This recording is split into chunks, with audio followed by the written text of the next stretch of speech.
Autoline Daily is brought to you by Bridgestone, your journey, our passion, and by Dow Automotive Systems, improving durability and increasing design flexibility with Betamate structural adhesives at dowbetamate.com.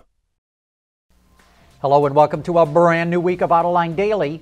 In today's show, the EPA says automakers are running ahead of CAFE regulations. Nissan posts some pretty impressive financial numbers, and Ford thinks it can charge even more for its big pickups. Now to the news. Is the American car market on track to set a new sales record?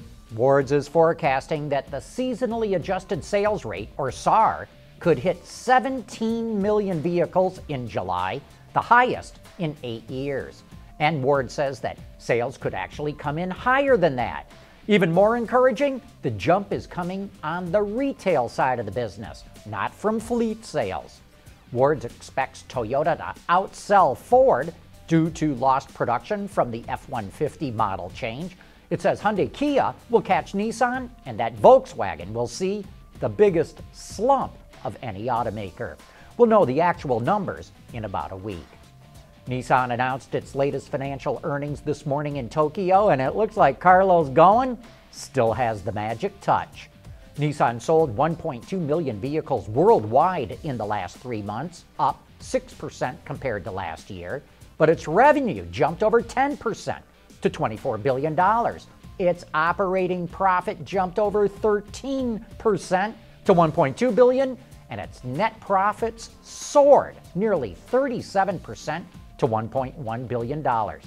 You know, it's really impressive when revenue and profits grow faster than the sales of vehicles. Big pickup trucks are becoming more and more luxurious, but Ford thinks they can go even more upscale. Currently, the top-of-the-line F-250 Platinum starts at $55,000 and pushes $70,000 with options.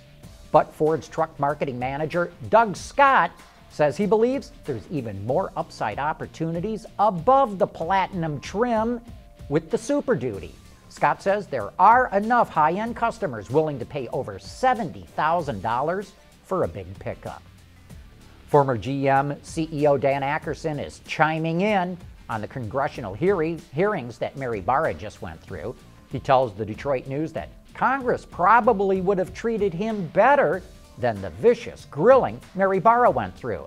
Akerson says that's because he had only been at GM for just over 3 years, while Mary Barra had been with the company over 30 years. They were asking her, "You've been with the company 30 years, why didn't you change things?" Akerson said. He says he could have pointed out all of that happened before he got there. He also says it's ridiculous to think that he knew this was coming, and that's why he turned the job over to Mary Barra. As fuel economy standards in the U.S. continue to ramp up between now and 2025, some of you might be wondering how automakers are doing at meeting those goals. Well, according to the EPA, automakers have been coming out with technologies faster than the agency thought they would, and they're also bringing out new technology that was not expected. As of June, the average fuel economy of light-duty vehicles sold in the U.S. is 25.5 miles per gallon. About 35% of those vehicles hit the 35.5 mpg standard set for 2016.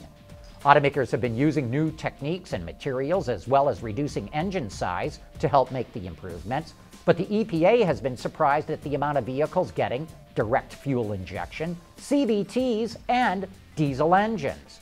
It points out Volkswagen even has a 4-cylinder engine with cylinder deactivation that it offers in Europe. But even though automakers have done a good job up till now, we think it's going to be very difficult to reach the final goal. The short-term goals that we're going through right now have been ramping up slowly. The big increases don't start until 2017. Last Thursday was the Autoline After Hours Fantasy Draft, where journalists picked the best and worst executives in the industry to run their fantasy car companies. Coming up next, we'll give you a taste of what that was all about. Here's another great thing about the all-around performance of our Dueler tires. A comfortable, quiet ride. At Bridgestone, our passion for performance knows no bounds. The annual Autoline Automotive Fantasy Draft ran last week. Just in case you're not familiar with it, here's a short clip that will give you a taste of what it's all about. Welcome to the 4th annual Autoline Automotive Fantasy Draft. I'm your host, Charlie Vogelheim. That's right, despite your protests, I'm back again. But it's a whole new set of questions and a whole new group that's going to be drafting the automotive executive. So we'll see who they play favorites for and who they don't like. There's some very interesting categories here, ways to ingratiate with yourself with powerful people, and even more important, offend them deeply in ways that will come back to haunt you for the rest of your career. So go for it, guys. Hi, Paul Eisenstein, publisher and editor of the DetroitBureau.com. And my team is the Motor City Mammoths.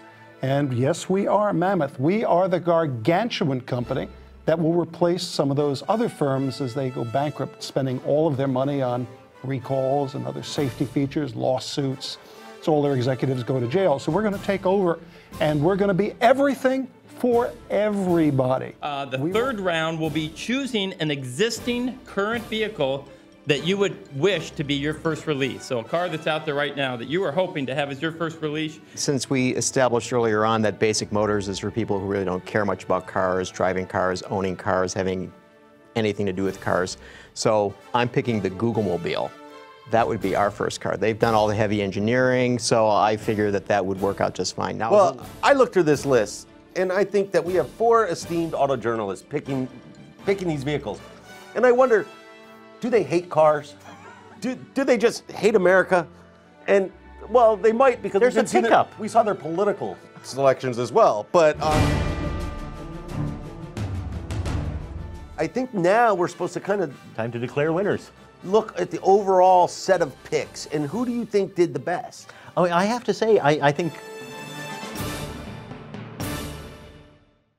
The participants include Gary Vasilash from Automotive Design and Production Magazine, Paul Eisenstein from the Detroit Bureau, Aaron Bragman from Cars.com, and Jeff Sabatini from Car and Driver. The color commentators are Mark Phelan from the Detroit Free Press and Scott Burgess from Motor Trend. The announcer is Charlie Vogelheim with Motor Trend Audio, and you can watch that entire show on our website, Autoline.tv, right now. And that wraps up today's report. Thanks for watching, and we invite you to join us again tomorrow.